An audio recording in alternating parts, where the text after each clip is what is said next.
All right, we might be good. 11s are up. Okay. We good?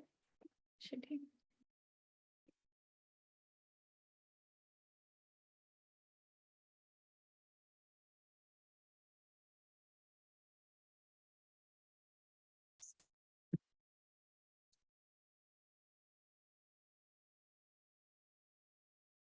This looks like a shot. Yep. Okay. Okay. We're good. Okay.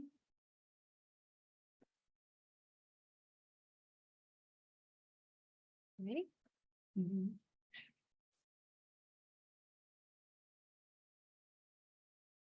Well, it's working. Yep, we're good to go. I can see us in here. All right. Sorry, we're having a little glitches, even though we got on to get that squared away.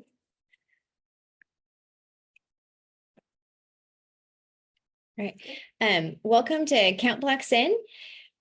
We are from the Twigga Foundation. My name is Haley Mychok, and this is Katie Bauer. And we are so excited to be with you today. So I'm Katie Bauer. I am the Director of Programs for the Twigga Foundation, which is a nonprofit organization that operates a couple different programs regarding block play. And I'm Haley, and I am an educational consultant, and I've been with Twigga for a very long time. And I also teach literacy to teachers in Idaho. And we want to mention our founder and CEO, which is Mrs. Patricia Kempthorne. She is on the board with Parents as Teachers, so you may have seen her name in some different realms.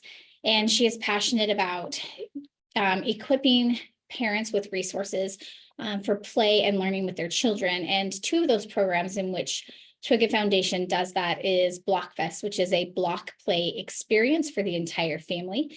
There are 5 different block stations that are facilitated by trained hosts, and they help families engage with kiddos through block play with open-ended questions and methods to help scaffold children to the next level.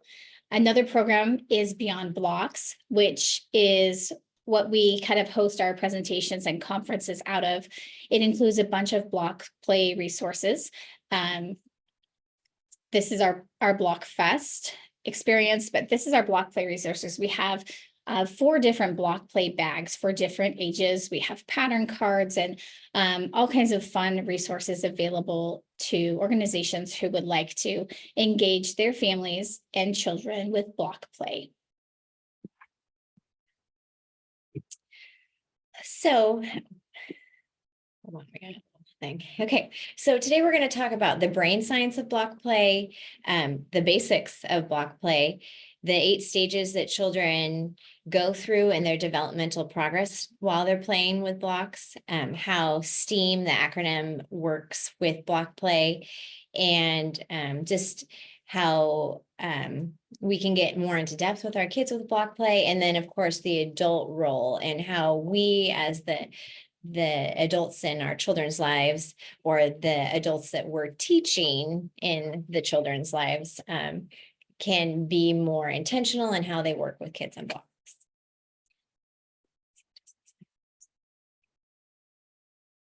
So starting off with brain science, relationships are the foundation for all learning. And we've known this for a long time in early childhood, right?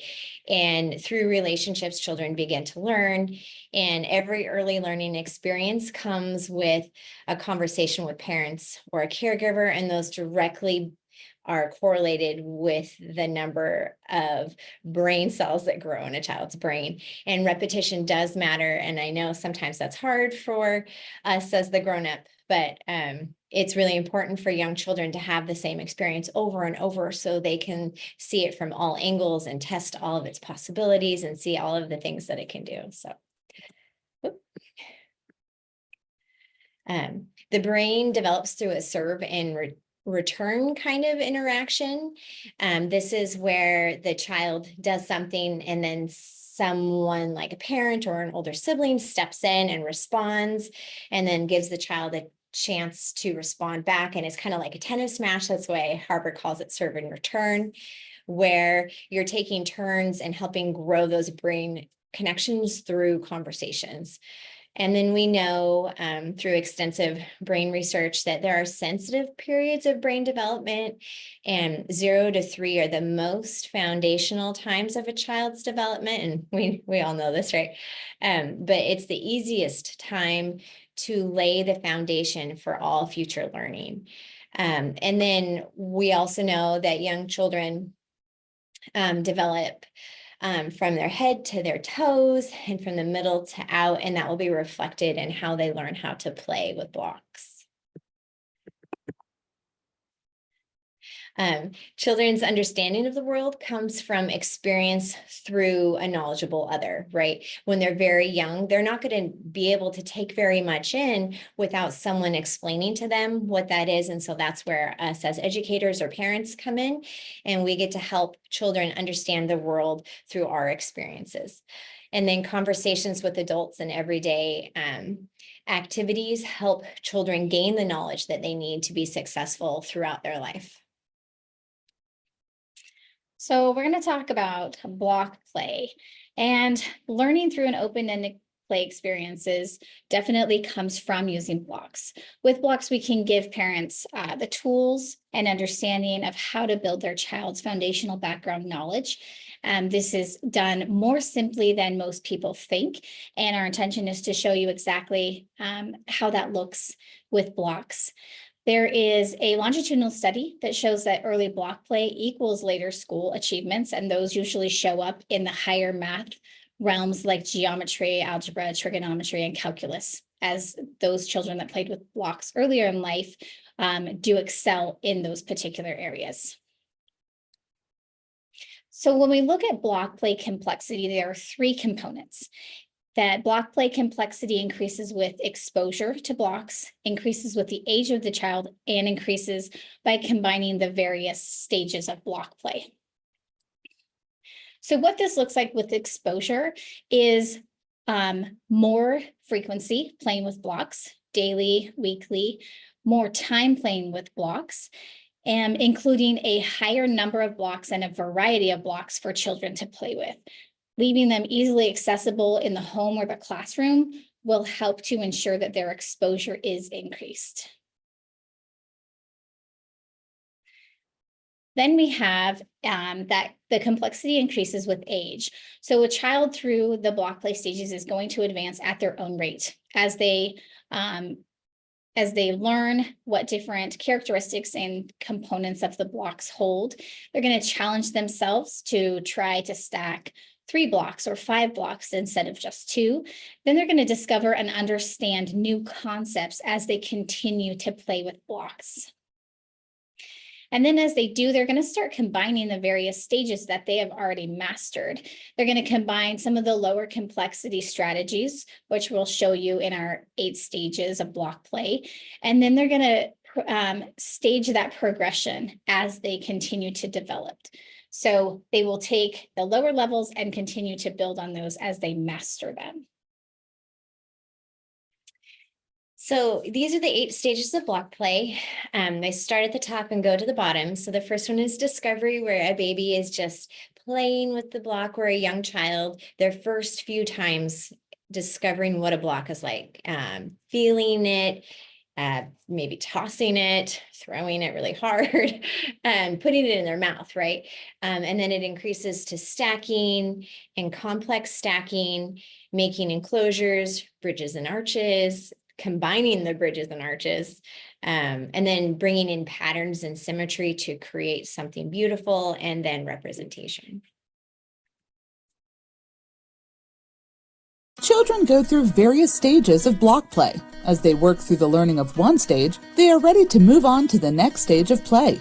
Watch how your child plays with blocks and see if he or she matches one of the stages below. As skills advance, it's typical for children to combine several stages. The stages are developmental, each one building on the last. But children advance at their own rate, regardless of their age. Stage 1, discovering blocks.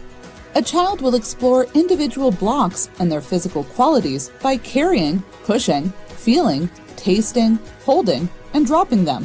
For more discovery, offer an assortment of block types and simple containers. Stage 2, stacking blocks. A child will stack 1 to 3 blocks. Children can stack them vertically or place them in a horizontal line. Beginning block builders often use a combination of stacking. For more discovery, try a small assortment of the same type of blocks. Stage 3, complex stacking. A child will combine vertical and horizontal stacks to create more complex patterns. A child may stack vertically and horizontally to make a three-dimensional structure with no interior space. For more discovery, try providing pattern cards. Stage 4, making enclosures. A child will make enclosures flat on the floor. A child begins to name the construction while building or when it's completed. For more discovery, offer toy farm animals, people, and cars. Stage 5, creating bridges or arches.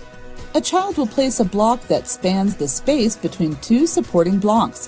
For more discovery, offer pictures of famous bridges or a piece of blue cloth and boats. Stage 6, combining enclosures and bridges. A child will make more complex buildings and use them as settings for dramatic play. They also begin to share ideas and build cooperatively with others. For more discovery, try supplying blank paper and pencils to make signs, photographs of famous buildings, and roofing materials. Stage 7, building with patterns and symmetry. A child will plan structures that have patterns and symmetry with details such as ramps and doors. They may do this cooperatively with other children. For more discovery, give children color cubes or planks and photographs of famous paintings. Stage 8, building block structures that represent objects for pretend play. A child will plan and create structures in blocks and use them in role-play situations. Buildings are often kept standing for several days. For more discovery, try providing measuring tools, home building magazines, and dress-up clothes.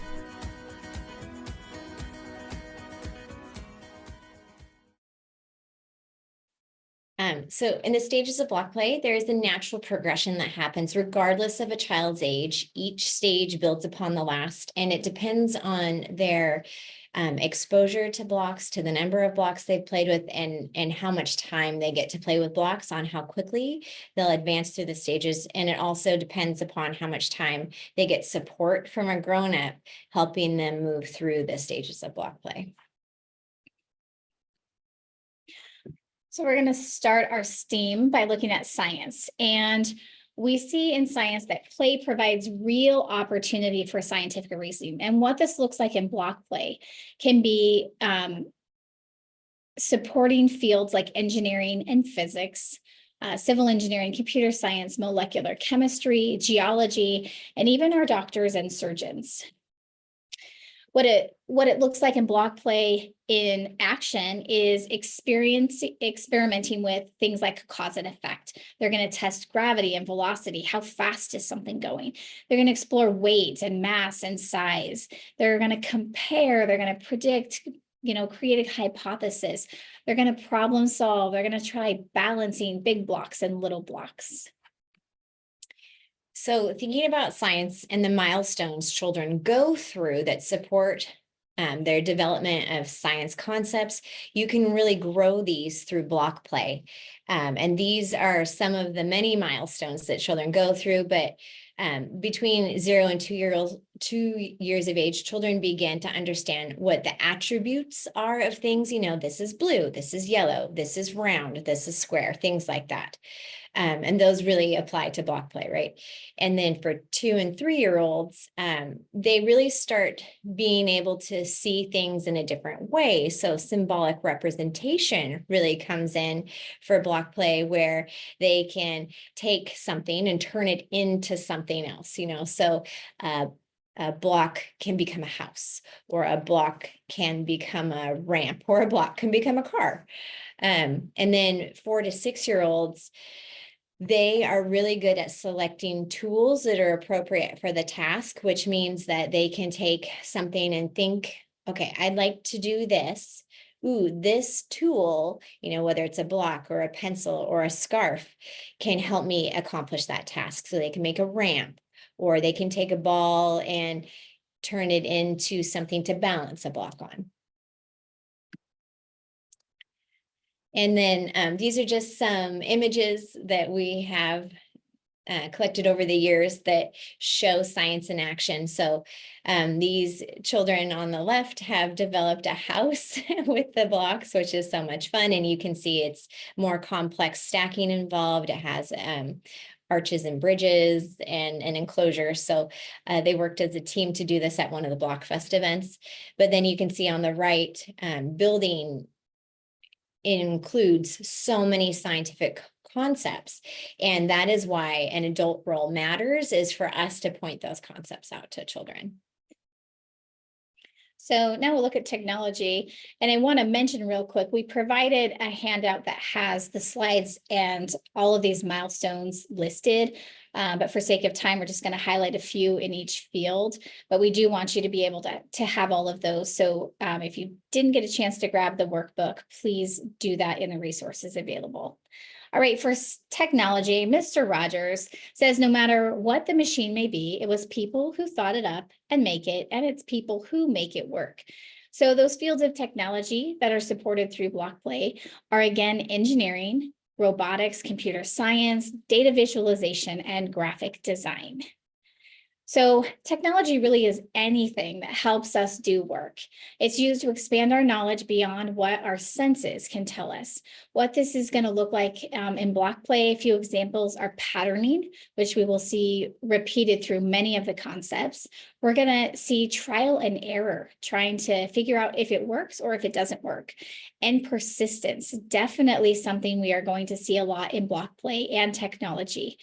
And then we're going to look at the collecting data and record keeping. And this could be as simple as taking photos with a phone as a child builds and tries out these new concepts on whether or not they work, making a video of their Block Play and allowing them to go back and see what worked, what didn't work, or maybe where something went wrong.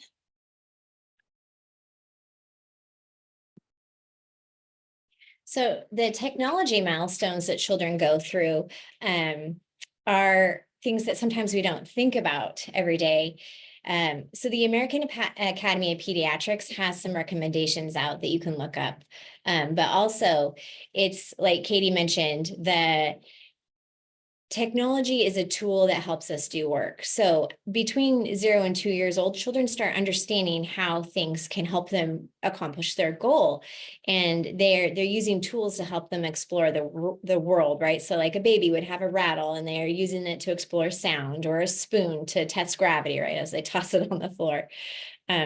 For 2 and 3 year olds, they begin to understand practical applications of technology. So they can, they know they can draw a picture of something that they're building, or they know that they can grab mom, dad's phone, or look it up on the computer at school with the teacher.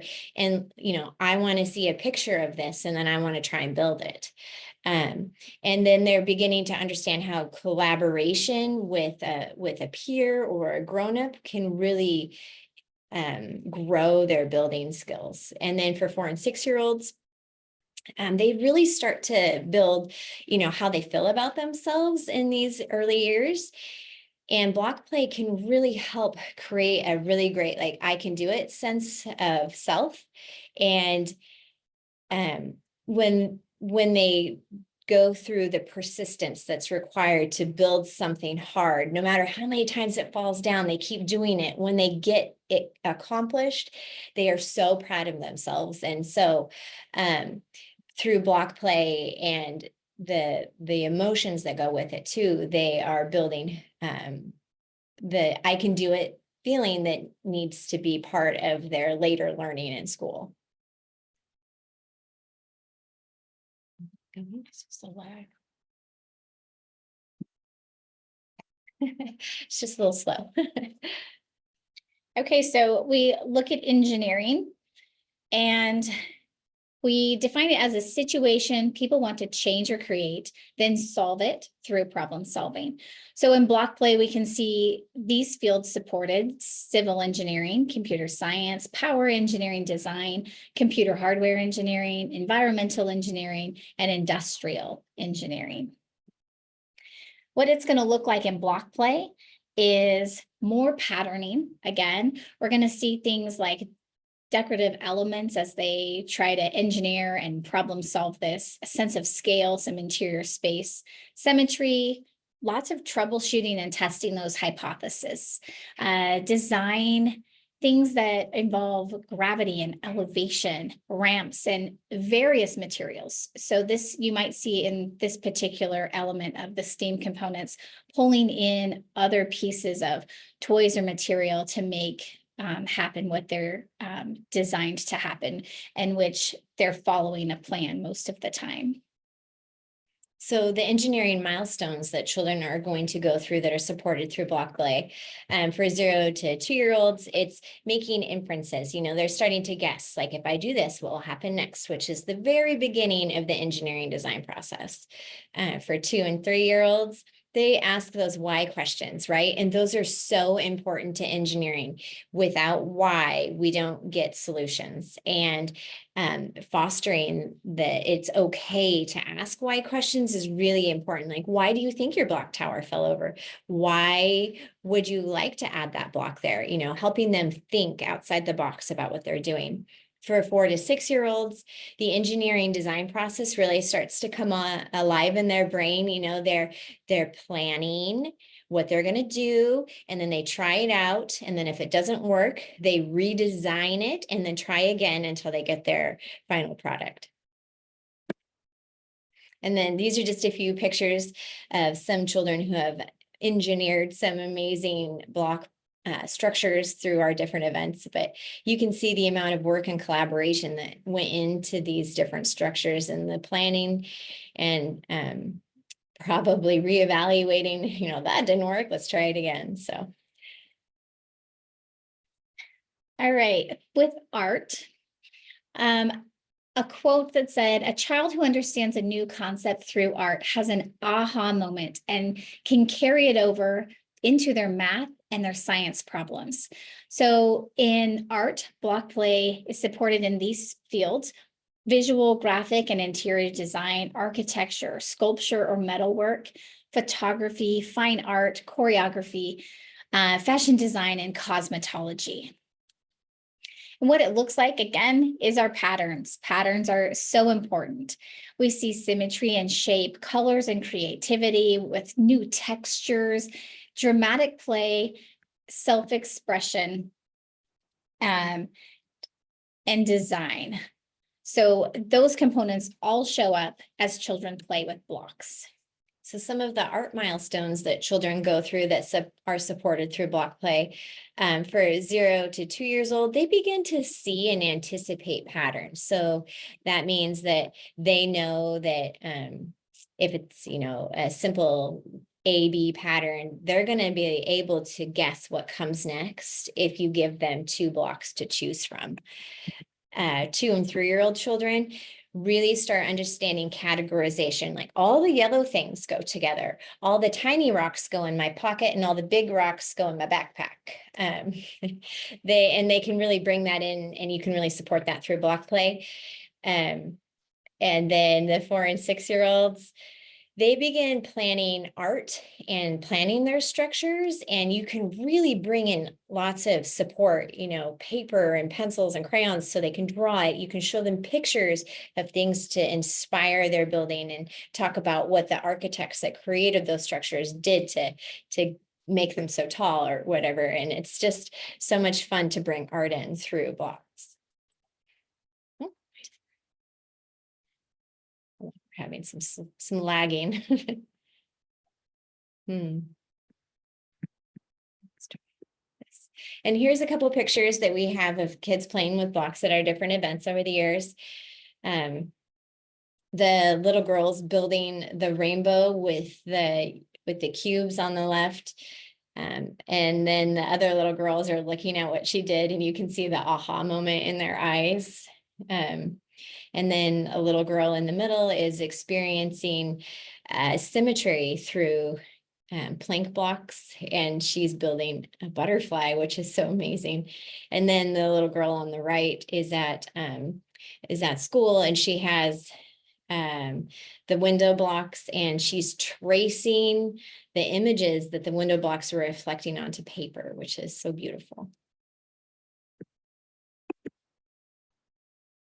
So looking at math, we are creating higher order thinking skills through intentional play. Our fields supported here are algebra, geometry, trigonometry, calculus, physics, and engineering. And key mathematical concepts lay the foundation for lifelong mathematical learning and thinking. And this is what the Erickson Institute shares with all of their resources. And what math will look like in block play is symmetry, measurement, counting, estimation, addition, subtraction, volume, classifying, looking at different shapes and different sizes, and then matching those, and then also providing that representation. So mathematical milestones that children are going to go through that are supported through block play. For 2 and 3-year-olds, they can count up to 3 at this age. And that doesn't mean that they can't count past it. It's just that typically children learn to count to 3 and understand what 1, 2, 3 actually is. And they can hold 3 in their hand. 2 and 3-year-olds begin using quantitative vocabulary to describe groups. First, more, last, tall, short, and that is really, really important because it helps build their spatial awareness. And for 4 and 6-year-olds, they start using representation. So that would be building something, like a house, or using their block as a phone, or building a barn. And it's just so fun to see the different milestones they go through in block play. And here are some photos of children loving on blocks and showing their math knowledge in block play. This little girl in the big photo is being measured. How many blocks tall is she? Another child just wrote, "I love math," with their blocks, which is so great. And then the little boy in the bottom right corner has built a ramp, and it's it's a quick ramp that he was able to slide things down. And it's just fun to see what they learn to do at the different ages. So as we move into literacy, if you're wondering what fields are supported through block play, it's everything. So building children's literacy skills throughout their early years greatly influences their future academic outcomes. Some of the things you will see while children are playing with blocks that can relate to literacy are listening, building that vocabulary, writing, reading, and communication through speaking and discussion, and then providing meaningful context between the blocks and the books.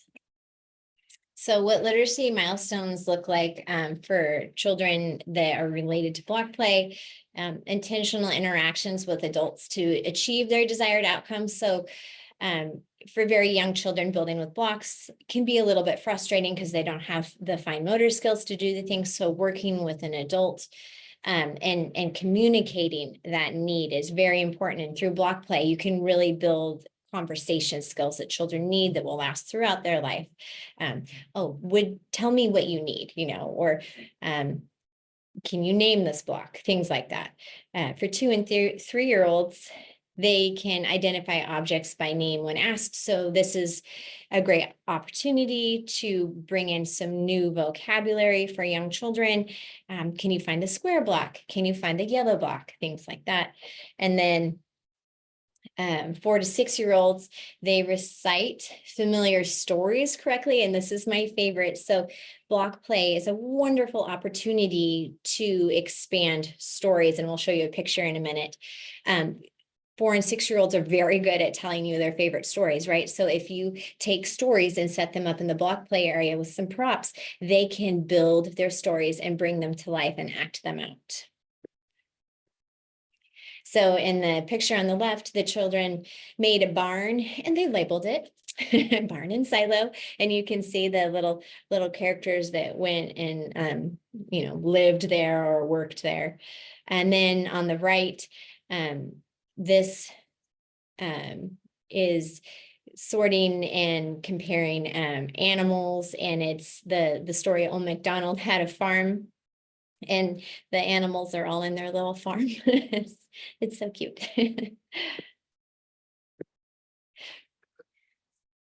With spatial awareness, we see this a lot in block play.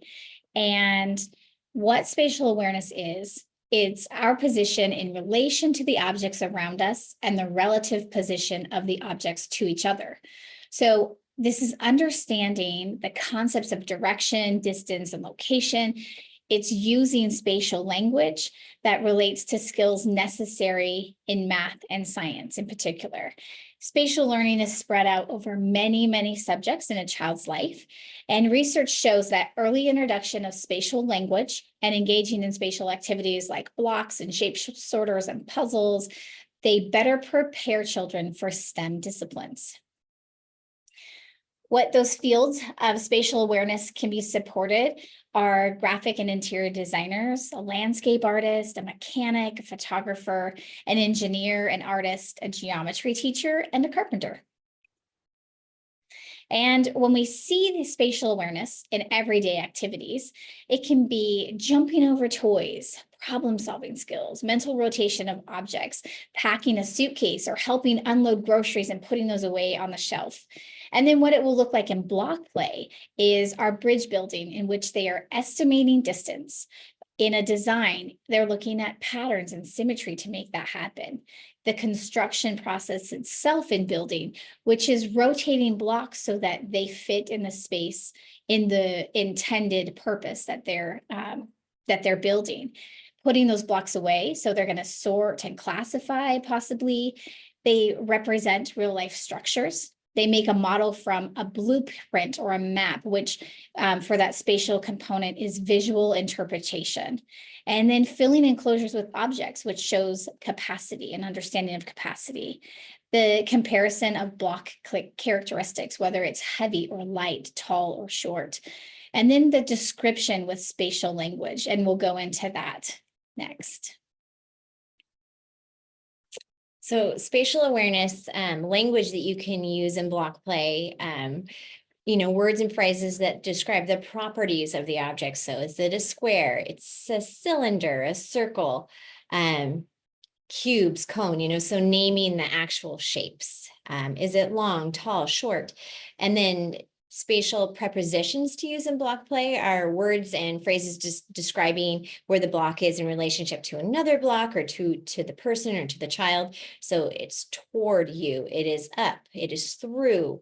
The little character went under the bridge, in, before, front. So all of those preposition words are really wonderful to use to build a child's vocabulary, to build their mathematical understanding and their spatial awareness understanding, all through 5 minutes with playing with blocks. So spatial awareness milestones that children go through, babies, little ones, basic representation and categorization emerges. So representation, right, is understanding that something can be something else. And then they can start putting things in groups that are the same. So, very young, they can do all the yellow blocks, or they can do all the square blocks, or they can do all the heavy blocks. For 2 and 3-year-olds, they begin understanding how things fit together and how to move parts and operate them. So that's that mental rotation coming online, where they can see it in their head and they can see turning it. Oh, and if it's better if I turn it this way, right? It's where that starts to happen, and they need lots of practice doing that to be able to do it on a computer down the road. And 4 and 6-year-olds, they predict how objects will fit and move in space without trying every solution. So block play is a really wonderful opportunity to build children's ability to predict what's going to happen next through repeated exposure to the same blocks and figuring out how they work. It'd be like, oh, I did that last time, I don't have to try that again, but I could try this. I've never done that before. Now we get to look at the adult role of block play. And this is whether or not it's a parent or a caregiver in the classroom or at home. Adults make a difference. And a parent's attitude in particular and behavior can affect the future math achievement of a child. There's research that shows when a child sees that it matters to their parent that they play or are included, then it makes it special to the child as well. And adults can boost their learning in block play through these 4 concepts, and we're going to walk through those. So, interactive activities, so getting involved in a specific way as you play. So, thinking about it just a little bit before, like today I'd like to focus on color words. Today I'd like to focus on preposition words, or today we're going to measure things, something like that. And it takes kind of the burden off, right? Of thinking like, oh my gosh, there's so many things we should do. Focusing on one makes it just more simple and more fun. Pay attention to the child. What are they doing? Respond to the child, listen, make eye contact, really make sure you are showing them that what they're doing matters. And definitely interact naturally, let them take the lead and follow along, and then really play together, really get into it with them, because it just makes the learning so much richer when we're, engrossed in it. All right, if you've spent longer than a minute with any child, you know that their little eyes are watching. They are observing everything we do, everything we say. And so modeling these concepts for them is huge. And as you play with blocks, they're going to watch you stack your blocks. They're going to watch you incorporate complex stacking, which maybe they're only able to stack 2 or 3 blocks vertically or even horizontally, but they're going to see you start creating all of these different heights and lengths, and they're going to want to try that too. They're going to hear you say words to them, and they're going to want to understand what that really means. They're taking in all the people and events that are happening around them at all times. And their parents, as parents, you are really interpreting the reality, what is really going on around them. And then the best part in the adult role is that you get to share in the joy of discovery and getting excited, using a tone of voice that makes it fun, but show them and give them praise as they understand or put forth a new concept or characteristic. So intentional opportunities are really important to keep in mind when playing with blocks. You want to provide children a variety of opportunities for you and them to play together with the blocks, asking lots of questions to encourage the problem solving, like, well, what do you think would happen if I did this? Or what if you tried this? Experimenting, doing something definitely won't work, but it shows the child that it's okay to take risks. Naming your observations. Oh my goodness, I just added a tall block to the top, and it's the tallest tower I've built today, things like that. And then being very mindful of using specific vocabulary is important, like adding a few math terms or a few science terms. It's just a really great way to see kids using new vocabulary in a real world way. And make time and space for blocks. Incorporate other materials to boost learning as well. Making sure it's important in your house or in your classroom. And then the last of the 4 within that is the parent talk. And this is really a critical feedback that is directed to the child and the particular circumstance or play experience that you're having. Children are looking to the adults for competency feedback. They want to know that they're doing it well, or that they're doing it right, that they are kind of moving through those stages, even though they're not aware of what they're really looking for or trying to do. So affirm what they can do and use specific examples. Tell them, wow, you built that tower so tall. Give them words with their praise and with specific maybe terms or vocabulary, and affirm who they are, genuinely and meaningful. Tell them you are so creative.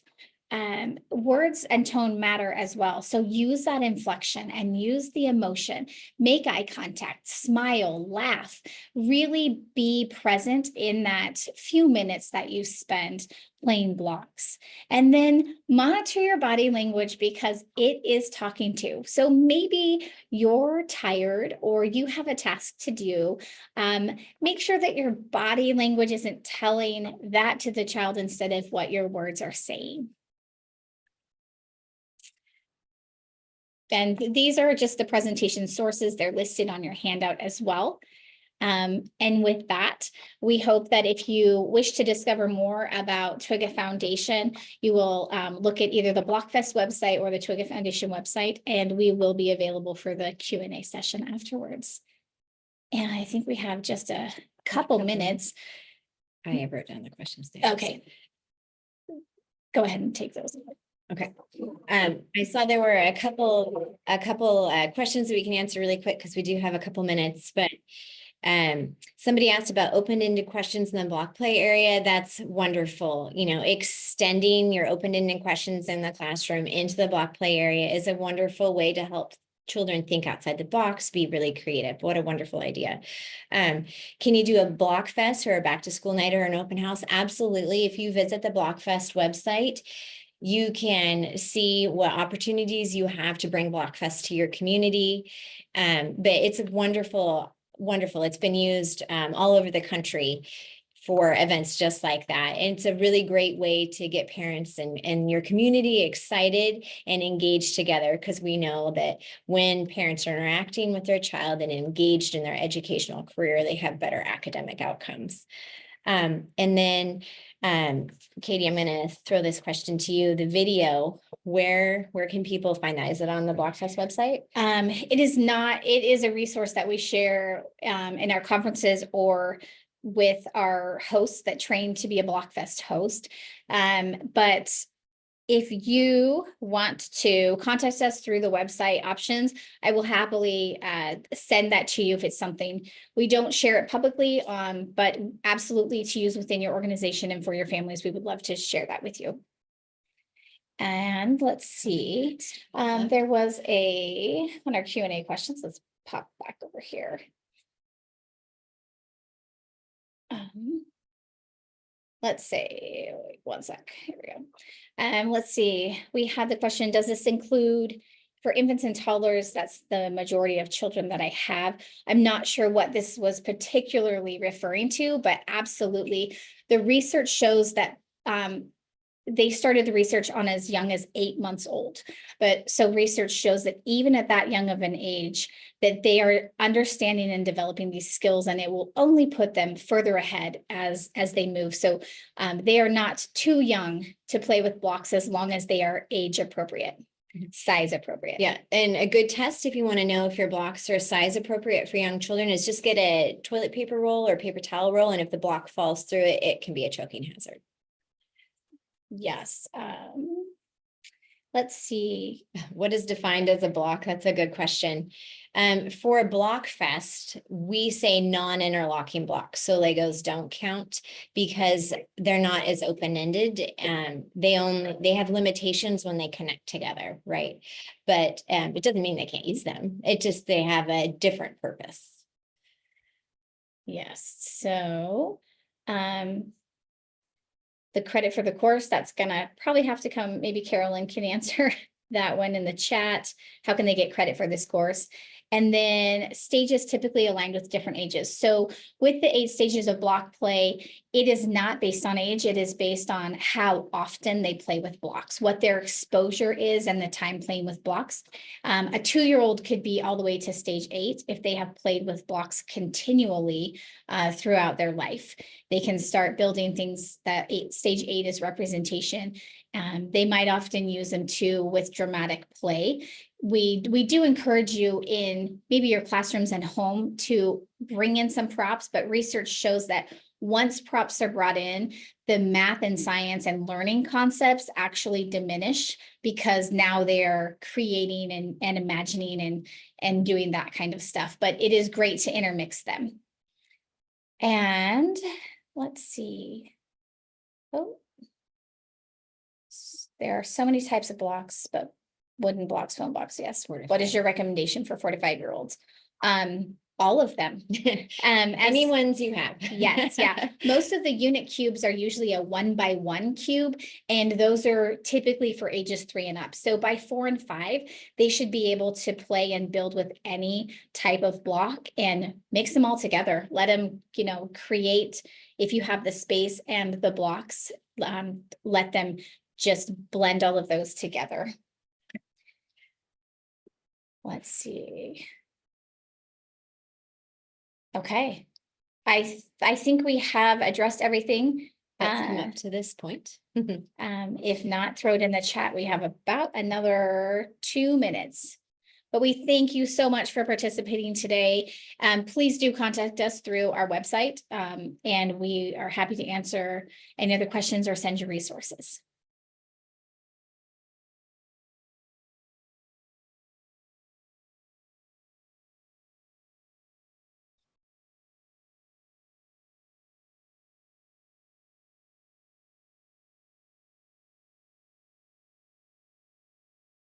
And if you're looking for the survey was dropped into the chat about 15 minutes ago by Carolyn. So if you need it again, you're going to have to reach out to her.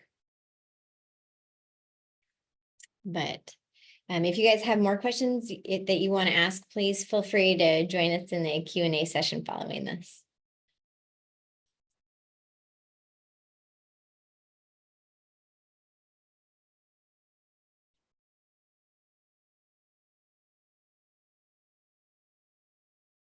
So I see a comment about community playthings. Yes, they have fantastic blocks. They are superior in quality, but they are expensive.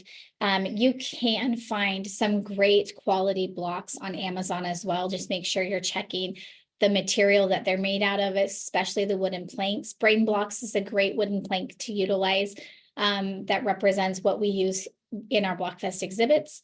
Foam blocks galore on Amazon at great prices.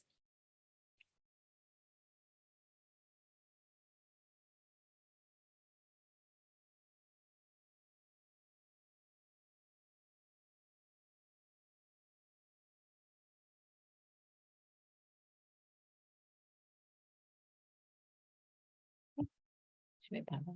Go to the. Okay.